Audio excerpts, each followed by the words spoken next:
year since peace came to Mozambique. Yet thousands of those who fled the civil war between RENAMO and RENAMO still live in neighbouring South Africa. Some say they'll never return. Others are now ready to make that journey home.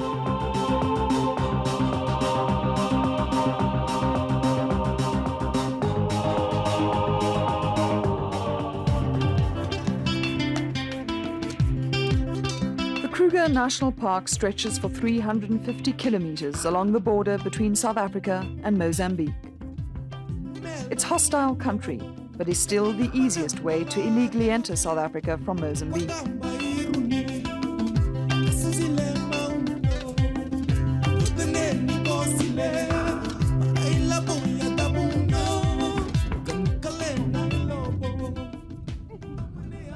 It was the route chosen by Patricia Ngobeni, who fled the civil war in 1986.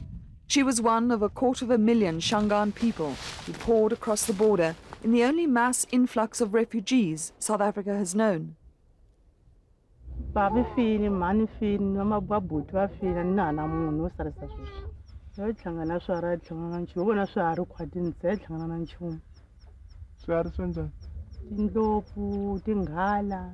She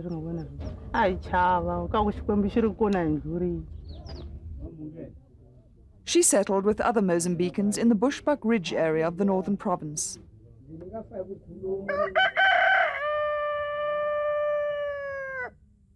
The headman of the village remembers the day the refugees arrived. And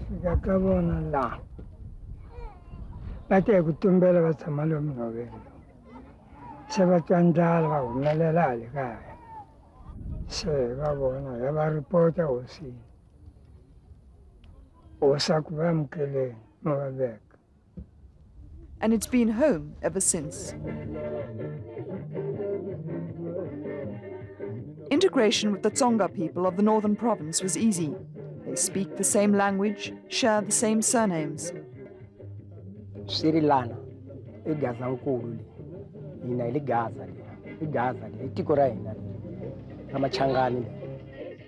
Although accepted by the homeland governments, the Mozambican refugees were never really recognized by central government.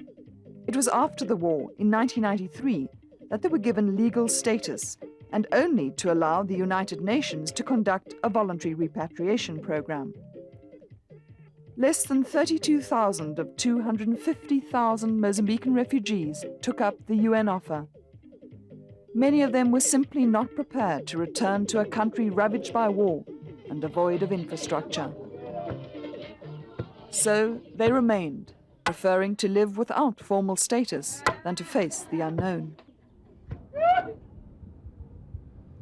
Most of them survive by doing casual labor or by selling in the streets. In 1994, Wits University set up a program to do research into the lives of refugees in the former northern homelands.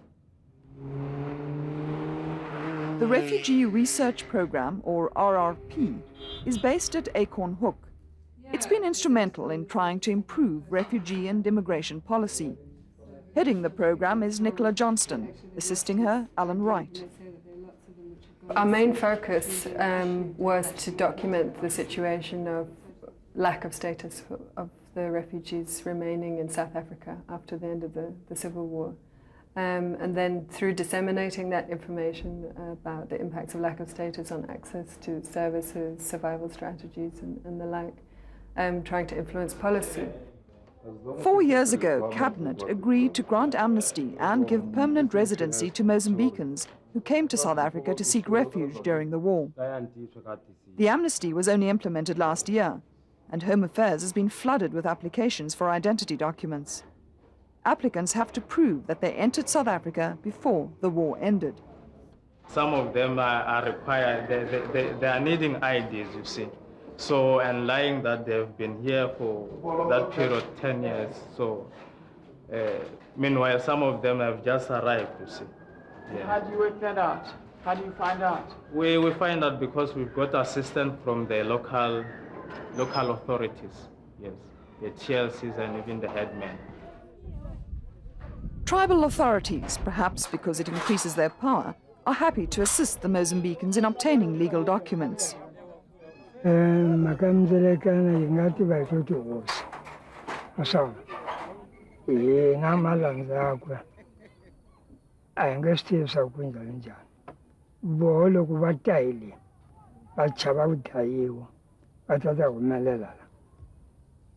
Manje emuno ashahari angengihlongole ufamba. Fanele wamkela ijabuza nami njabuza. Not everyone's desperate to stay in South Africa. Some Mozambicans long to get back to reclaim the land they left behind. But they have neither the money nor the means to do so. In 1997, the RRP began helping those who wanted to return.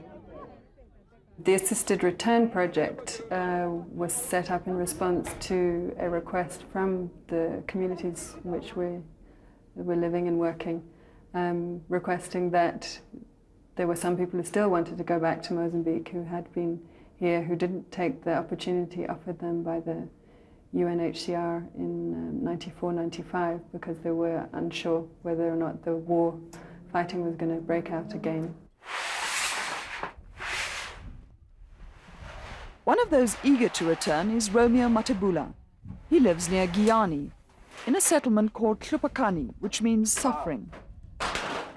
Here, unlike Bushbuck Ridge, there's been little integration because Mozambicans were settled apart from the community. As a result, their basic needs are ignored.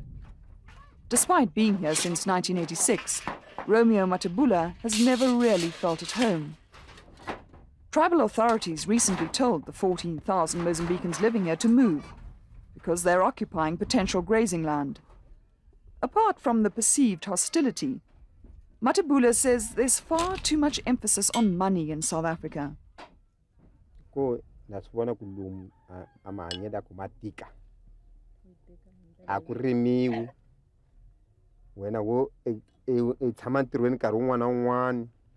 Loko wo tshika wo humelele rifu leri ta ku lavela mali yo tala leswi n'wana xikhwameni I hava se le. Nonetheless, he's been able to eke out a living. He now wishes to take his family and his possessions back to his village in the Gaza province. Kuna ndhawu yo rima, kuna mati, ku kahle ku hindzisa la hluphekanga.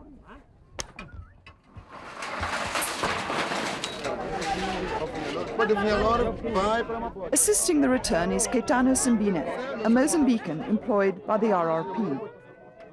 It's a painstaking process. Once those wishing to return have been identified, contact is made with their relatives in Mozambique to find out whether they're ready to accommodate them. And funds have to be raised. The UN is no longer prepared to assist. Its priorities lie in active war zones. A lot of money was spent by United Nations to do the repatriation during 94-95. I mean, I would say it was like lack of proper planning and lack of proper consultation. You see, money was spent then to repatriate people, should have been spent to put infrastructures in the place, or clean the landmines.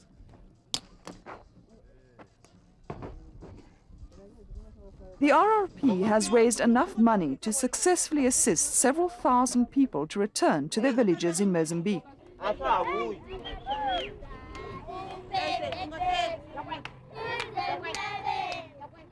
The day before a return, hired trucks arrive and begin packing for an early start to a long journey.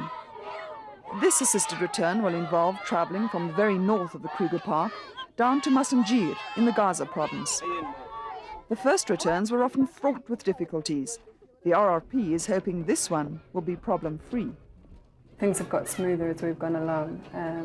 The first types of mishaps have been sort of logistical, lorries not turning up, having to load at night, then people having to camp over at night and not make it until the following day, so we've had to find space for sort of 250 people to try and shelter. Then as we've gone on, I think things have become much more efficient. Obviously, the initial discussions with Home Affairs to try and get border concessions when we've been going through informal borders.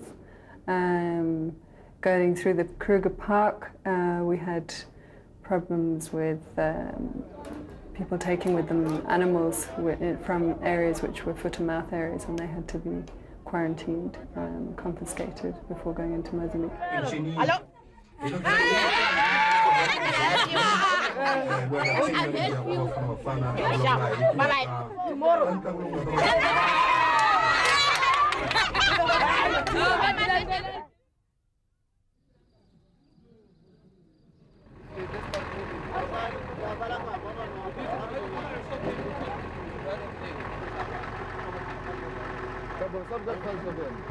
Yeah, I mean, we have about 150 people here with us coming, and we loaded in 10 lorries. We're just waiting for a bus. We have arranged with the bus to come here at 4:30, but it's still late. So I've just contacted him now. He's on his way. It should be here in 15 minutes' time.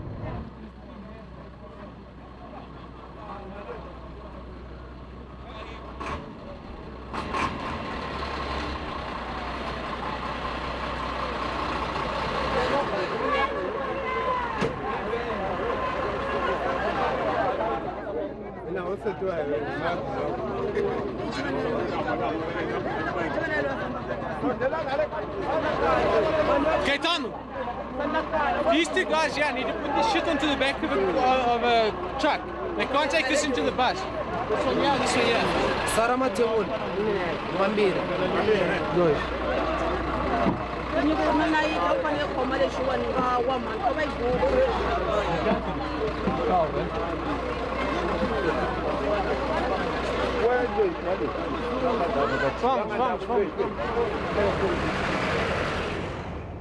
Eventually, the start of a 300-kilometer journey that will take 3 days.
Well, we are waiting for Home Affairs officials to call the immigration officers to come and take records of the people we are repatriating.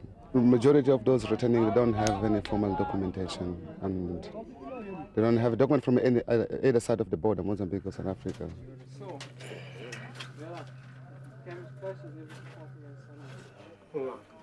Home Affairs have got their own agenda in terms of alien controls movement, and people that have been involved or have stayed in South Africa, there's a perception that Mozambicans commit crime. Fingerprinting people doesn't necessarily say that they are the criminals, but if people come back into the country, there will be the possibility of being able to trace them. We try to make sure that we bring families which want to come back and stay, not traders, not funny people who just go there to work. Economic refugees. Economic refugees or migrant workers or whatever. We don't cater for them. We're looking for people who really want to transfer their families. I mean, the highest expenses we have is transport. As you know, in the rural areas of Mozambique, the road conditions are really bad. And this has to be, that's what makes it to be seasonal. We always have to target the dry season when there's no rain, nothing. We can ride through up and down without any problem. The roads are really bad. You can't do anything. Too bad. I'm one man taras.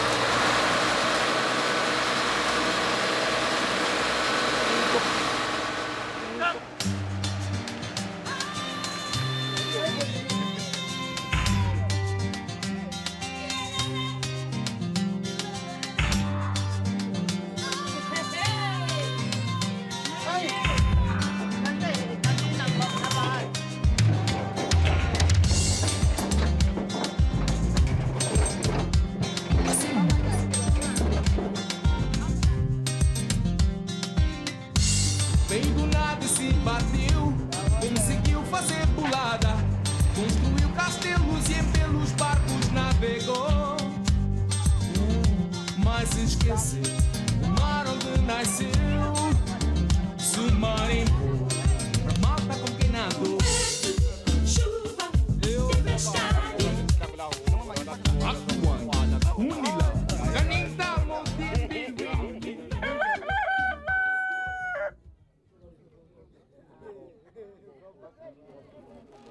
Well, we are distributing seeds and tools and a breakfast for the people who have to depart this morning to Mozambique.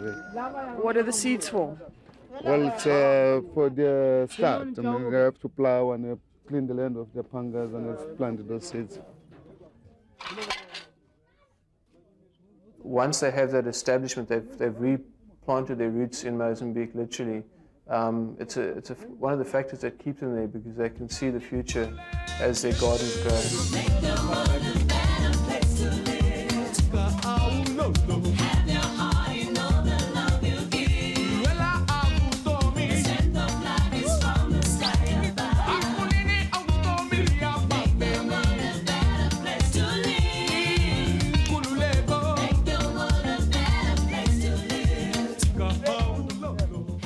We have about 6 trucks on the other side of the river, so I'm going to take these people down to the other side.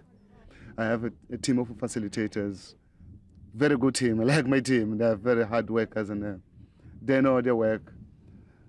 They do a lot of sacrifice. Most of them working on a volunteer basis, are not full-time employed.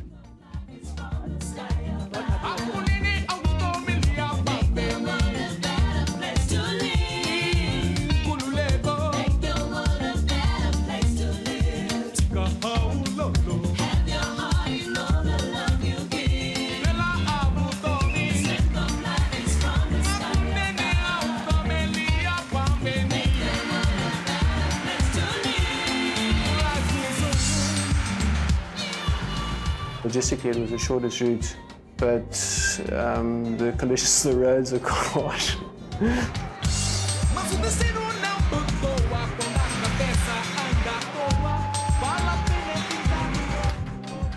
I mean, this was the most difficult cross I ever had before.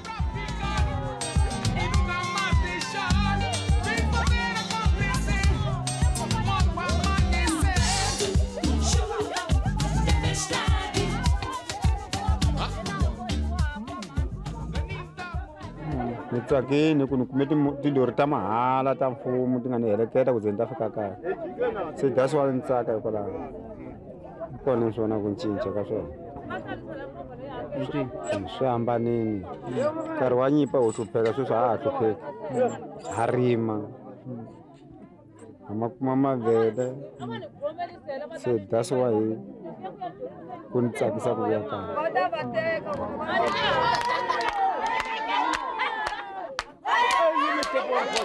It's very rewarding in the sense that you can see families being united.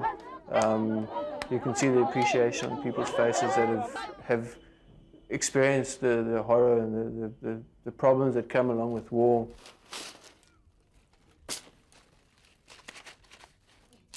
Solomon Mongwe is among those who welcomes the new arrivals. He himself returned a year ago to nothing much except the goodwill of his family and friends. The bullet holes in the walls of his old home are the only reminders of the war that forced him to flee in the late 80s. Now he's building a new home and is producing enough to feed his 4 wives and 26 children. Ngena ndhambi yikukula mara se vanyingi lava se u nga tlhela va humelela u tlhe u khohlwa leswaku a hi kukuleliwe swinyingi hi ndhambi. Yeah, that's very good for me to come back here and see people living like this, having produced enough for them and having a big, happy family like this. That's what the most important side of for life of these people. They don't need really to get that much cash. If the government was help, should welcome the people and help them to settle. But if we are assisting people to come back and we have to come back and resettle them, I mean, it's very, very difficult and the government is doing nothing. The Mozambican government says it has plans to develop the area, particularly around the Mozambican Dam. In years to come, it will be part of the Kruger-Gaza Transfrontier Park. It's hoped that the employment generated by related projects will encourage the returnees to stay. É chegado o momento de voltar para casa, então eu penso que o governo tem que estar satisfeito com isso, né? Não há problemas nenhum. E, pessoalmente, como pessoa e como cidadão, eu acho que é justo que os moçambicanos voltem para a sua terra. E tanto para o governo de Mozambique está preparado. Nós agora, neste momento, estamos com projetos de desenvolvimento. Mozambique já está no desenvolvimento, não apenas na reconstrução, porque aquilo que foi reconstruído já é preciso projetar para o desenvolvimento. Penso que nós estamos à vontade para os receber. Future plans may also involve relocating villages to make way for the Transfrontier Park. But for now, returnees like Romeo and Sarah Matabula are making a home. 2 weeks after they'd put down their roots, the refugee research program returned to Mozambique. The process in terms of the research side of things has been seeing what happens when people arrive in Mozambique, monitoring who supports them when they arrive, what sort of networks are there to assist them. Romeo was away shopping for supplies, but his wife showed off the house they've started building. Hayi khona yo sweswi yo pa kume kun'wanyani ka un'wanyani wa xaka ra kwala kaya hi ri manyana ko lembe leri taku hi ku hi nga ta sungula ku hi tshetsa ka hina. Romeo Jr. attends the local school. Ntsena ku loku mfumo wona hina wo tsakela ku mfumo wu hi nyika swibedhlele na maxopo ntsena ku le i kuli le kuli. Ultimately, it is up to the Mozambican government to see to the needs of its people, especially now that they've had the confidence to return to the land from which they once fled. And the hope is that peace will prevail in Mozambique, so that they may never again be forced to leave.